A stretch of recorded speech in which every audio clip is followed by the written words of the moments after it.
Editing is a fascinating medium because it is motivated by feeling. There is no one right way to edit a video. There are thousands of possibilities.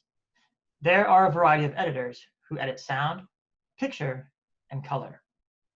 A colorist solely focuses on the color of the image, and that will be our focus for today's video. In this video, I will discuss color theory for post-production, then jump into my own organized workflow. Every editor has their own workflow, but it is always best to be organized in whichever you choose. Okay, let's get started. The footage that I'm editing on today is from the Sony FS7, which you can also find in RTV. Now, every camera, much like editing, has its own workflow as well. Study your camera well in order to understand what you're capturing in your videos. In Lumetri Color, we can find image and color manipulation. According to Adobe Premiere, Lumetri just means color. There's two important terms I want you to remember. Luminance refers to brightness, and chrominance refers to color. These terms will provide a basic understanding of the settings that you are manipulating. Let's move on to discuss the scopes used by a colorist. These scopes provide a scientific explanation of the footage that you have captured. They are called Lumetri Scopes because they provide a statistical measurement of color and exposure calculated by a computer. In production, we cannot always trust our monitors, but we can trust our scopes in post-production because a computer is providing more accurate information than a waveform monitor. So let's define the basic terminology for color by looking at the tools found in Lumetri Scopes. So let's define the basic terminology for color by looking at the tools found in Lumetri Scopes. If we access the Lumetri Scopes panel, we will see a variety of graphs that correspond to their own waveforms.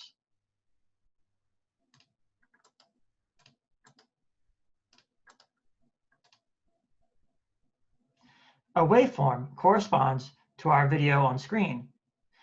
A waveform measures the luminance of an image. Editors use this panel to correct for exposure, as well as reviewing the overall dynamic range within the image. Here is the waveform monitor on the far left of the screen. If I take away all of these, when I scroll through my video, you will see that the waveform monitor will move based on what is being conveyed in the image. Let's talk about color correction. You can find this panel in the basic color correction tabs. This is where we will correct or enhance any technicalities within the image. So let's define these set of terms here. Exposure controls the brightness or darkness of an image. Contrast manipulates the tonal range of the image.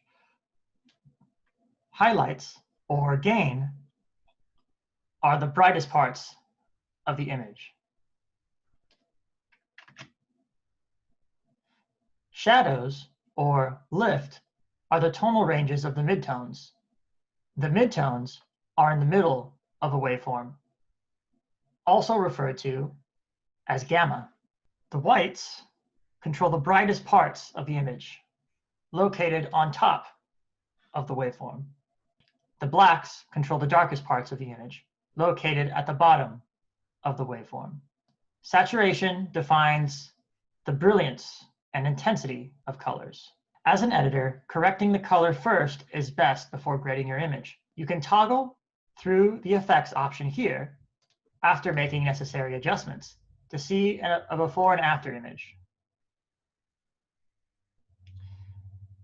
After correcting your image, make sure the white balance is corrected. Use the white balance selector tool. Choose a point in your image, and the white balance tool will try its best to create the most accuracy within the color of your image.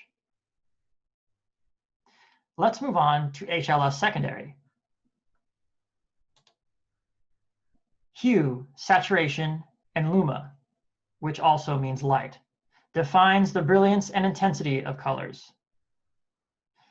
If we want to pinpoint a specific area, we can add a mask to the image and manipulate that specific section.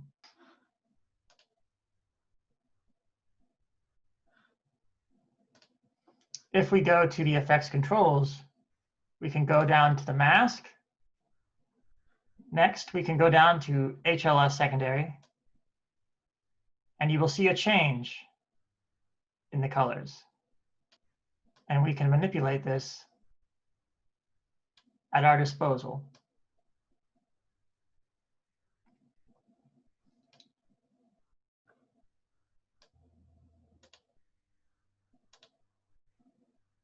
We can go into HLS secondary, and it will provide us an alpha channel where we can further spread out and refine the colors. There's a few tools you can use to your advantage when it comes to color correcting. You can use the FX tool to toggle between the before and after processing of your image. You can also go here to comparison view, which will compare both images side by side. Placing the images side by side will create a more accurate view when it comes to correcting and grading. Now that we have finished color correcting, let's move on to grading. Color grading is processing a look for your video. This look can be applied with a LUT, aka lookup table, that will provide a layered appearance for your video based on the camera's profile. You can find different profiles in most modern cameras. Some of the consumer DSLRs do not have these functions, but you can always change your camera's settings to neutral tones or try reducing the colors.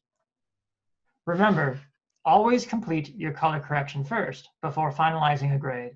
This will reduce editing time and grading accuracy. Grading will be your final steps before picture lock.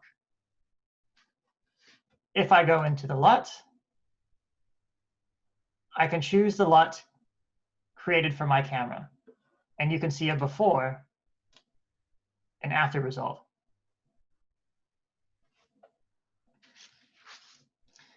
The primary terms concerning color are hue, saturation, and luma. Hue is colors. Saturation is vividness or intensity of colors. Luma is brightness or shade of a hue. Let's go back to the Lumetri Scopes. RBG, or red, blue, green, are the primary colors of light described in a waveform, but separates the luminance values in individual channels for a more accurate reading. With RBG Parade, the editor sees where these colors rest on a scale. It measures saturation from these channels. RBG Parade helps balance the image for the editor. For a well-balanced image, each of the three corresponding colors should roughly be equal. A vector scope measures the chrominance, or color components of a video signal, including hue and saturation. The vector scope is also related to saturation, but specifically pinpoints which colors are over and under saturated. Colors reaching to the outer areas represent saturation, and whether they are inside or outside of broadcast limits. You can see these little nodes here. 75% saturation represents the maximum saturation for broadcast, so these areas provide awareness of where the intensity of colors will spill. Aligning this line towards the middle of the vector scope will convey an accuracy in skin tones. However, in this image, we do not have human subjects. The YUV vector scope uses the more familiar YUV color space, including color targets, to display the pixel distribution in your images more intuitively. Now that we know something about Lumetri Color and Lumetri Scopes, let's jump into my organized workflow. I have here on the timeline 2 separate images. Now we can use what we've learned in order to color correct. So I'm going to completely focus on these specific scopes: YUV, RBG Parade, and the histogram.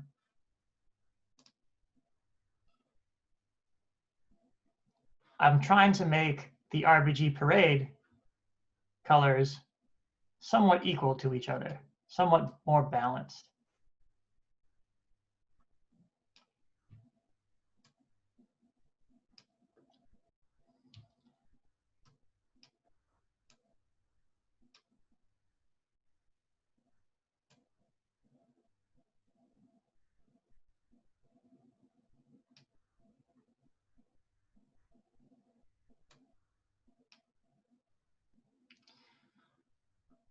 Next, I'm going to move on to this clip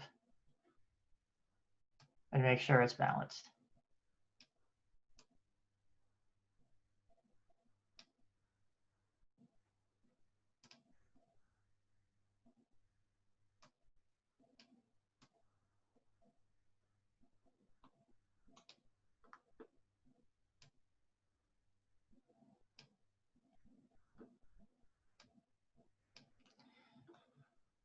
Now let's say I finished color correction and I'm ready to grade. I like to go down to the adjustment layer, select adjustment layer, press OK, drag your layer on top of your footage, and drag it on the footage in the timeline. The adjustment layer will allow me to make custom edits. So I'm going to use the adjustment layer to add my LUT.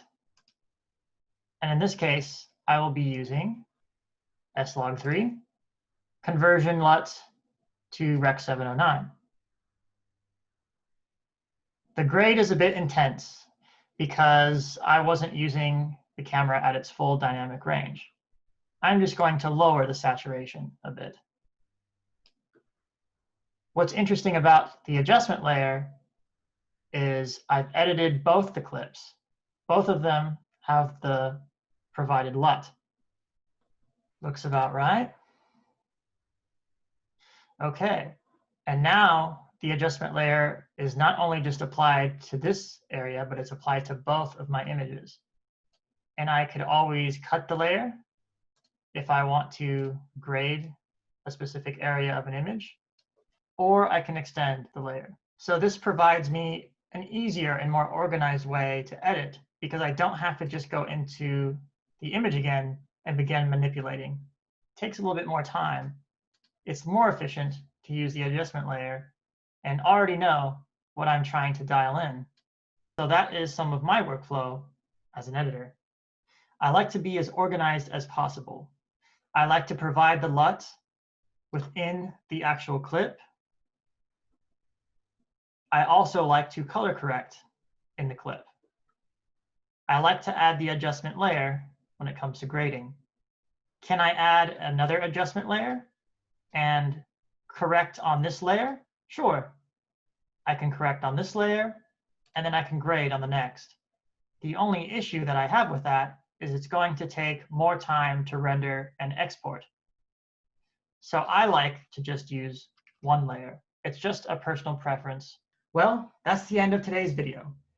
Tune in next time for more adventures in filmmaking.